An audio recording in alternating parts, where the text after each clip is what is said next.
What's up there, everybody? Welcome back to Carpo's channel. Voted the greatest YouTube channel, 48 years running now, actually, on YouTube. And if you don't believe it, you can look up the statistics in some place. And today's video is going to relate to a few different things. And I think before I discuss these things, I should lay out exactly, not exactly, but a general idea of what I'm going to talk about. One would be the basic needs that we have as humans, which I'm going to briefly touch on, as far as our psychological needs and why we are so attracted to nostalgia, to our groupthink. And I'd like to start off by, I guess I should mention this earring here, since I will be asked, why are you wearing a stupid dangly earring? Well, that's part of the video. I guess consider it one of my props here. I have not worn an earring in quite a while. I had 3 holes in this ear, and I think 3 or 4 in this ear. I did some of them by myself. I remember one time in school where I was actually piercing my ear, like during class. Stupid kid, you know. A history of me and mullets and mutilating my ears, but I'll get into that maybe another time. This earring right here I just found while I was cleaning up, and this day has hinted at me to talk about this subject, which is why certain subjects like this come up, and I just talk about them off the top of my head. So it's kind of hard to remember all the things that I want to mention, but this wasn't an earring. It was originally a pendant. It's one of these horns. It was originally an Italian horn. It has its own meaning behind it, but I put it on an earring quite a while back just to kind of wear as like a memory of my father, who it was like the only piece of jewelry that he really ever had. And when he passed on, I only got a few things from him, his dog tags and a shirt that I wear once in a while to make videos, and then this pendant. So anyhow, I put it on, and it really got me thinking about when I was about 15, 16 years old. I lived in a place called Lake Oswego. We lived in the first edition, which was like the poorest part of the town. I mean, rent was like $425 for a house, which was really cheap in that place.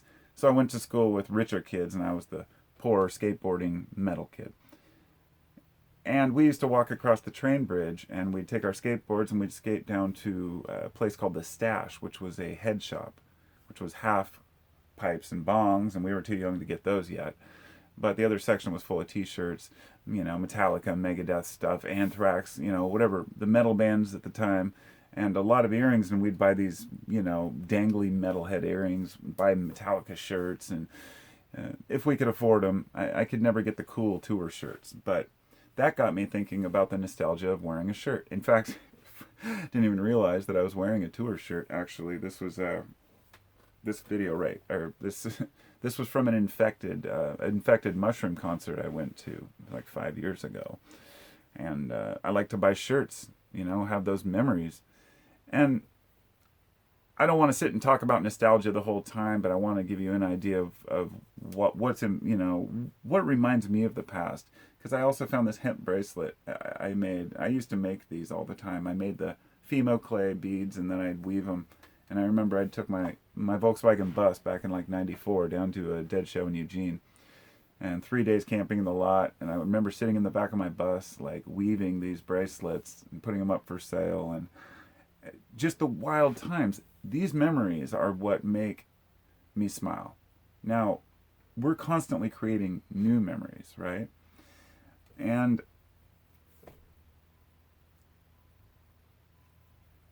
before I made this video, as I was thinking about this, how the reason why we're so attached to the past is because of our nostalgia, hanging on to that greatness. But I realized that a lot of people had very bad lives when they were young. And I thought, how do you bring this into it? I would imagine that there are a lot of people who are trying to hang on to their old lives from when they were young and be forever young. And a lot of people who are trying to grow up too damn fast because their childhood sucked, and they're trying to escape themselves sometimes, and sometimes those people end up being the ones that overwork themselves or are always struggling because they feel like they're not enough. I don't really want to get into that, but that's an important psychological need for people, is to be loved by their parents and respected and cared about by their peers. So we tend to push our bad feelings and our bad memories down, and we push them down, not always on purpose, but our subconscious hangs on to a lot of these things. It's important that we don't hang on to them. We are meant to forget the past when it was painful. And sometimes something might pop into our mind, well, God, I totally forgot about that. We're not meant to remember the painful moments because as humans, as creatures, we have to keep living and keep moving forward. If we dwelled on the past, we'd get nothing done. Some people hang on to the past and they force themselves to be obsessed with it. And I don't think that's mentally healthy. But some of the things that we speak about, for example, like you can't always live in, as I like to say, rainbows and unicorns. There's no created utopia where you can always be ecstatic unless somebody else is in pain because of it, if that makes sense. Now, one could argue that's not true, that we could all be happy and live in a utopia. It's possible, but what I mean is if you're not angry, you're not paying attention, one of those things. It's the same reason why I speak up about certain things politically, but not others. Or even mention anything political in general. It's things that I know affect not just me, but other people. Those around me who I see struggling so hard. And I think I am so grateful and fortunate just to be who I am and to live where I do and have the opportunities that I've had. And I failed in school. I never graduated, but I made it through my senior year with just a few credits shy. And never went to college, but I learned and I taught myself, and afterwards I continued my education through my own desire to learn about the world. And in that process, it means that I'm consistently learning new things that change my perspective on life. And so I have really nothing vested in societal outcome, is what I'm getting at here on this part. Even though I talk about a political thing or I dislike a certain person, like the president, obviously. I dislike a lot of politicians. Most, if not all politicians, kind of just, I can't even get into it. They just all drive me nuts. The fact that you'd want to be in that place. There are some people that want to make real change, and it's hard because they get drowned out by the noise. But what's important to realize is, and everyone I think should when I say you're not angry, you're not paying attention, that also doesn't mean that you have to be pissed off all the time and actually have visible anger and frustration in your life towards a certain person or situation. If it's out of your reach, and I'll say this one more time, I feel like I always repeat myself because I must have said this a dozen times in the past, but they're always different videos. So I don't remember where I learned this, but I said you have a circle of concern and a circle of influence. Your circle of concern are things that you can't do anything about, but that bother you. And a circle of influence are the things locally say that you can do something about. You can't do anything about a law, perhaps, that stops your family from doing something, but you can improve your family itself because you're in it, for example. And you can change laws too, but I don't want to get into that. I never finished my nostalgia discussion because I was sitting here looking at this beer, which I found. And it was on my shelf. It says October 27th, 1996. This beer is 24 years old. And we made it when we were younger. It was our first batch of beer. We called it Old Wort, because wort is like the name for beer when it's in the fermenting process. We called it Old Wort because it's not wort anymore. It's Old Wort. It's beer. And we made a few batches. And God, when you think back to that, I think, I didn't have a lot of money when I was a kid. I didn't have a lot of awesome things, but I was happy. And I'm still happy. And I think that's important to identify because, especially from a guy who makes videos on YouTube, the way I come across to other people is definitely I'm misunderstood a lot of the time, especially if I do talk about something where it's, especially in text, if I do a post, it can come across heated. Like if somebody makes one post in all caps, you can't help it. In your mind, you think they're screaming. They're a lunatic, right? It's the same way where certain phrases and words come across to people a certain way. And I don't know. Back to the societal outcome part. That's just the thing. I can't change the outcome of what is. And I'm not ignorant enough to think that I know what's best for the long-term outcome, if that makes sense. I've had these weird thoughts about utilitarian societies and thinking, well, Why would I wish that something bad happened now? Why do certain things when I think, well, this should happen, therefore, well, then 5 years down the road, we'll look back on it and use that as a lesson.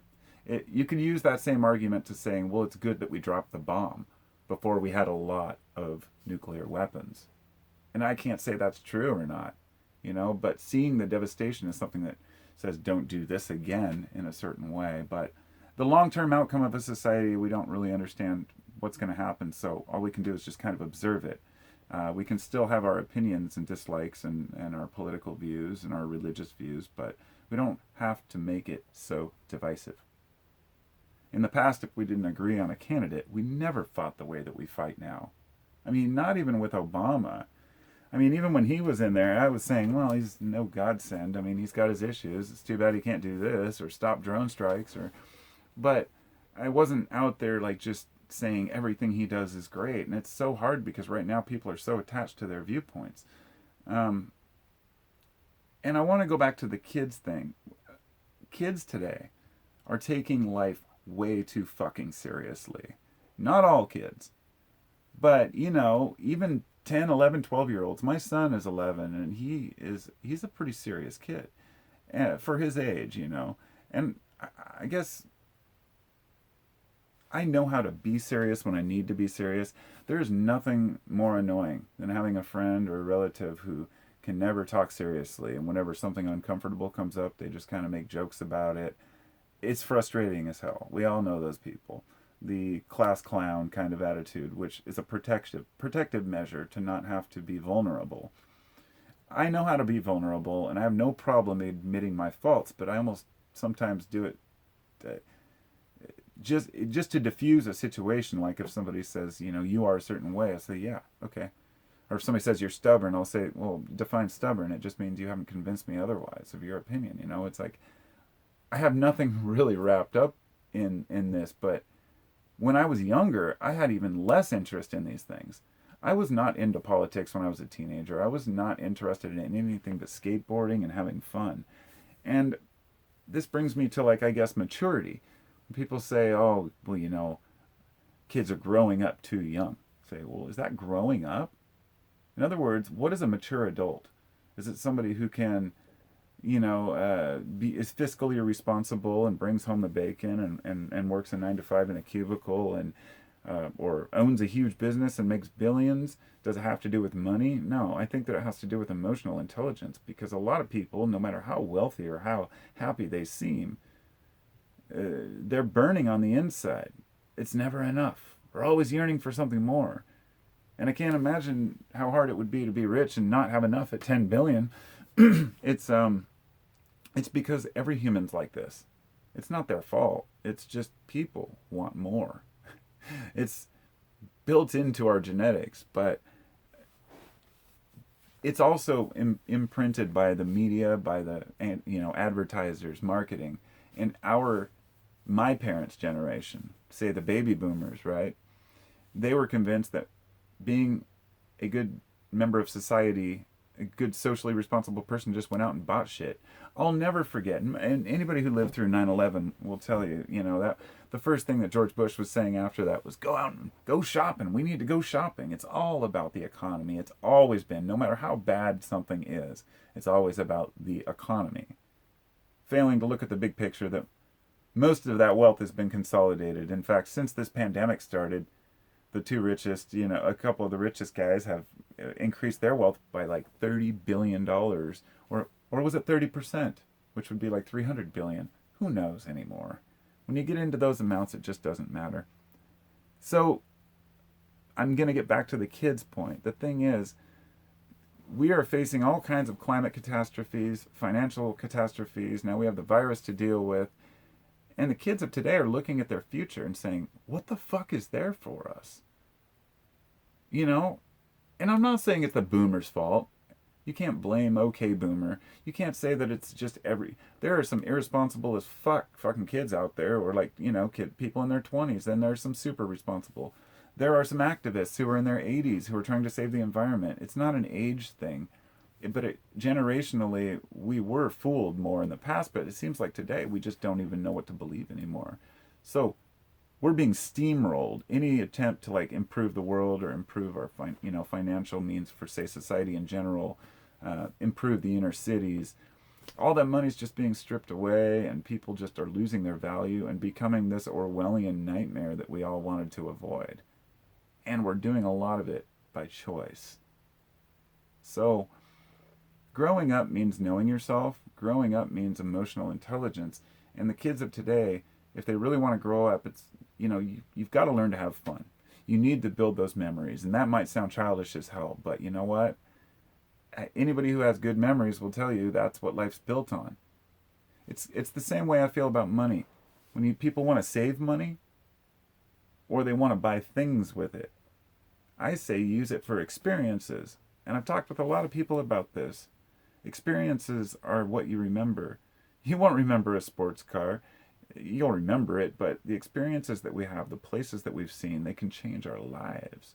And the trips we've taken with our families, Imagine if a father, instead of buying a $50,000 sports car, took his family on a $50,000 trip took the summer off to go do something. It's not about making more money. It's about using more time wisely. That's my opinion. So I wanted to just finalize this by kind of going over a couple things. The things that are really important to us as humans, which is belonging to our group or relating to others. There's also the nostalgia and memories, which I went over. There's safety and security, which is food, water, shelter, and everything else, and mental security. And meaning and purpose, the final one. And that's one of the hardest for a lot of people, which is finding something that you feel like you're good at, that you can contribute to the world, or even just a job that you enjoy where you can make enough money to get by. It doesn't have to be some life-changing thing, but too many people beat themselves up. This whole idea of hustle culture, it's a bunch of bullshit. These people are out there, get out there and do it. I like work 9 to 5 every single day, and then I work another 5 to 9 and never stop working. It's a mentality that very few people will enjoy in the long run. I'm telling you, in my opinion, what really matters is family. And what really matters is, it doesn't mean that we have to be playing these games and have this perfect life all the time. It's not the Brady Bunch. It's reality. Sometimes we hide in the back room and make a video. But, right now, we've got a virus going around. I found this somewhere, and it looks just like a virus. And it's making things a nightmare, whether you believe it's real, whether you believe it's fake, how much you believe it's affecting everyone else.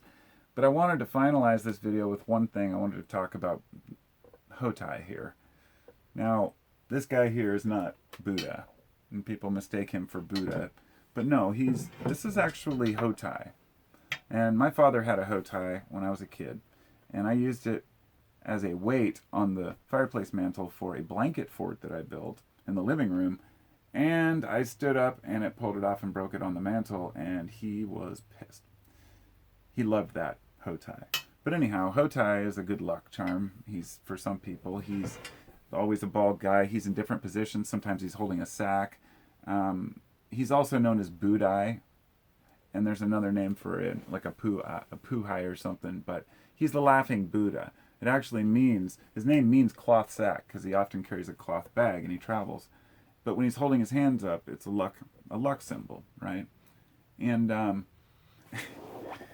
I bought this at the stash, that place I was telling you about. When I finally did turn 18, I went right down to the stash, showed him my ID proudly, and bought this. It's a hookah. It has a stem that goes right here, 2 tubes in the back.